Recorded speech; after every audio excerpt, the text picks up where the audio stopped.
ابن سیاد ایک یہودی لڑکا تھا۔ رسول اللہ صلی اللہ علیہ وسلم کے زمانے میں مدینہ میں ایک یہودی لڑکا تھا جس کا نام ابن سیاد تھا۔ وہ بھی ایک ماما تھا۔ نبی کریم صلی اللہ علیہ وسلم کو بھی اس کے دجال ہونے کے بارے میں تردد تھا۔ اس کے اور نبی کریم صلی اللہ علیہ وآلہ وسلم کے درمیان ایک واقعہ پیش آیا جس کی تفصیل کچھ اس طرح سے ہے۔ حضرت عبداللہ ابن عمر رضی اللہ عنہ بیان کرتے ہیں، نبی کریم صلی اللہ علیہ وسلم حضرت عمر ابن خطاب اور چند دیگر لوگوں کے ہمراہ ابن سیاد کے جانب روانہ ہوئے۔ انہوں نے اسے بنو مغالہ کے ایک قلعے کے پاس لڑکوں کے ساتھ کھیلتے ہوئے پایا۔ اس وقت ابن سیاد قریب البلوغ تھا۔ اسے رسول اللہ صلی اللہ علیہ وآلہ وسلم کی آمد کا اس وقت پتہ چلا جب آپ صلی اللہ علیہ وسلم نے اپنا ہاتھ اس کے پشت پر مارا۔ اس کے بعد ابن سیاد اور اللہ کے رسول کے درمیان اس طرح مکالمہ ہوا۔ اللہ کے رسول نے فرمایا، کیا تو گواہی دیتا ہے کہ میں اللہ کا رسول ہوں؟ ابن سیاد نے آپ کی طرف دیکھا اور کہا کہ میں گواہی دیتا ہوں کہ آپ امیین کے نبی ہیں۔ پھر ابن سیاد نے اللہ کے رسول صلی اللہ علیہ وسلم سے پوچھا، کیا آپ گواہی دیتے ہیں کہ میں اللہ کا رسول ہوں؟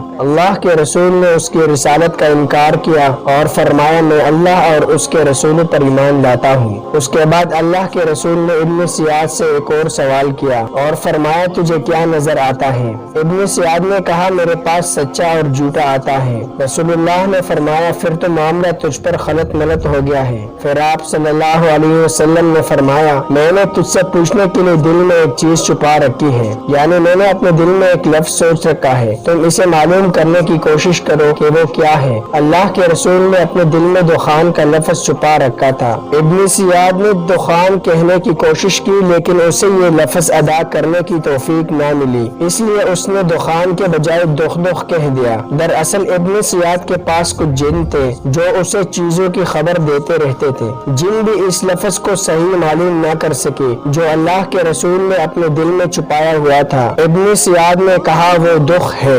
آپ صلی اللہ علیہ وسلم نے فرمایا، تو اپنے حیثیت سے آگے نہیں بڑھ سکے گا، یعنی تو کہانت سے آگے نہیں بڑھ سکتا کیونکہ تو کاہن، دجال اور ہیلہ باز ہے۔ حضرت عمر رضی اللہ عنہ نے عرض کی، اللہ کے رسول مجھے اجازت دیجیے کہ میں اس کی گردن اڑا دوں۔ نبی کریم صلی اللہ علیہ وسلم نے فرمایا، اسے چھوڑ دو، اگر ابن سیاد ہی دجال اکبر ہے تو تم اس پر غلبہ نہیں پا سکو گے، اور اگر یہ دجال نہیں ہے تو پھر اسے قتل کرنے میں کوئی فائدہ نہیں، یعنی اگر ابن سیاد ہی دجال ہے تو تمہیں اس کے قتل کرنے کی قدرت حاصل نہیں ہے، کیونکہ اللہ تعالیٰ نے یہ فیصلہ فرما رکھا ہے کہ اسے عیسیٰ ابن مریم علیہ السلام اپنے نزول کے بعد قتل کریں گے۔ سالم ابن عبداللہ ابن عمر کہتے ہیں کہ میں نے عبداللہ ابن عمر کو یہ کہتے ہوئے سنا کہ اس کے بعد رسول اللہ نے ابی ابن کعب انصاری کے ہمراہ کھجوروں کے اس باغ کی طرف چلے گئے جس میں ابن سیاد رہتا تھا۔ نبی کریم صلی اللہ علیہ وسلم کھجور کے درختوں کے پیچھے چپتے چپتے اس باغ میں داخل ہوئے۔ آپ خفیہ طریقے سے اس کی طرف بڑھ رہے تھے تاکہ اس سے قبل کہ وہ آپ کو دیکھ لے آپ اس کی باتیں سن سکیں۔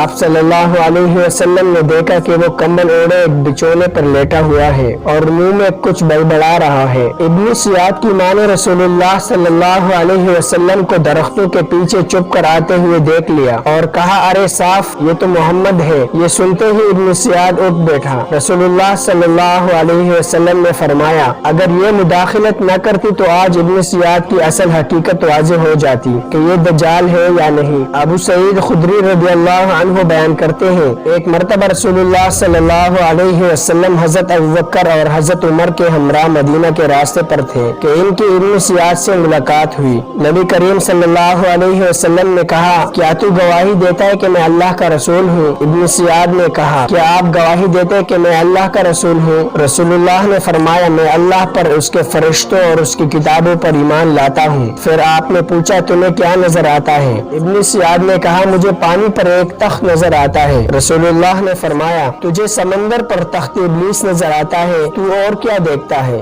ابن سیاد نے کہا، مجھے دو سچے اور ایک جھوٹا، یا دو جھوٹے اور ایک سچا نظر آتا ہے۔ رسول اللہ نے فرمایا، شیطان کے اس کے پاس آنے کی وجہ سے اس پر معاملہ خلط ملط ہو گیا ہے، اسے چھوڑ دو۔ حضرت ابو سعید خدری رضی اللہ عنہ بیان کرتے ہیں، ایک مرتبہ ہم حج یا عمرے کے سفر پر روانہ ہوئے۔ ابن سیاد بھی اس سفر میں ہمارے ساتھ تھا۔ جب جب ہم نے ایک جگہ پر پڑاؤ ڈالا تو لوگ ادھر ادھر پھیل گئے اور میں اور ابن زیاد تنہا رہ گئے۔ اس کے بارے میں جو باتیں مشہور تھی ان کے باعث میں شہید وحشت میں مبتلا ہو گیا۔ اس نے اپنا سامان اٹھایا اور میرے سامان کے قریب لا کر رکھ دیا۔ میں نے اس سے کہا دیکھو گرمی بہت شدید ہے، بہتر ہے کہ تم اپنا سامان اس درخت کے نیچے رکھ دو۔ اس نے ایسا ہی کیا۔ ابن زیاد نے اپنا سامان ابو سعید سے دور اس درخت کے نیچے رکھ دیا۔ تھوڑی ہی دیر گزری تھی کہ بکریوں کا ایک ریوڑ ہمیں دکھائی دیا۔ ابن زیاد اٹھا اور جا کر بکریوں کے دودھ سے بھرا ہوا ایک بڑا برتن لے آیا۔ کہنے لگا ابو سعید پیو۔ میں نے کہا موسم سخت گرم ہے اور دودھ بھی گرم ہے، اس لیے میں نہیں پیوں گا۔ دراصل میں اس کے ہاتھ سے کچھ لینا اور پینا پسند نہیں کرتا تھا۔ ابن زیاد نے کہا ابو سعید لوگ میرے بارے میں جو باتیں کرتے ہیں، مجھے دجال بتاتے ہیں، اس پر میرا جی چاہتا ہے کہ میں کسی درخت سے رسی لٹکا کر خود کو پھانسی دے دوں۔ اے ابو سعید رسول اللہ صلی اللہ علیہ وسلم کی حدیث کسی اور پر مخفی ہو تو ہو، لیکن تم انصار سے وہ پوشیدہ نہیں ہے۔ ابو سعید تم تو حدیث رسول کا سب سے زیادہ علم رکھنے والے ہو۔ کیا اللہ کے رسول نے یہ نہیں فرمایا تھا کہ دجال بانجھ ہوگا، اس کی اولاد نہیں ہوگی، جبکہ میری اولاد مدینہ میں موجود ہے؟ کیا اللہ کے رسول نے یہ نہیں بتلایا کہ دجال مدینہ اور مکہ میں داخل نہیں ہو سکے گا، جبکہ میں مدینہ سے آ رہا ہوں اور مکہ جا رہا ہوں؟ حضرت ابو سعید کہتے ہیں کہ میں اس کی باتیں سن کر اسے معذور مان لیتا۔ اتنے میں ابن زیاد نے کہا اللہ کی قسم میں اچھی طرح جانتا ہوں کہ دجال کی جائے پیدائش کون سی ہے اور وہ اس وقت کہاں ہے۔ ابو سعید کہتے ہیں میں نے کہا تمہارے لیے دن بھر ہلاکت اور بربادی ہو۔ دوستو ابن زیاد دجال اکبر نہیں تھا، بلکہ وہ ہیلے باز دجالوں میں سے ایک دجال تھا۔ اس کے پاس کہانت تھی اور شیاطینوں سے بعض چیزوں کے بارے میں آگاہ کرتے تھے۔ دوستو اللہ سے دعا کرتے ہیں کہ ہمیں دجال کے تمام فتنوں سے محفوظ رکھے۔ دوستو امید کرتے ہیں آج کی ویڈیو آپ کو پسند آئی ہوگی۔ اگر ویڈیو پسند آئی ہے تو ہمارے چینل کو سبسکرائب کر کے ساتھ موجود بیل آئیکن پر ضرور پریس کریں تاکہ تمام نئی آنے والی اپڈیٹس آپ کو ملتی رہیں۔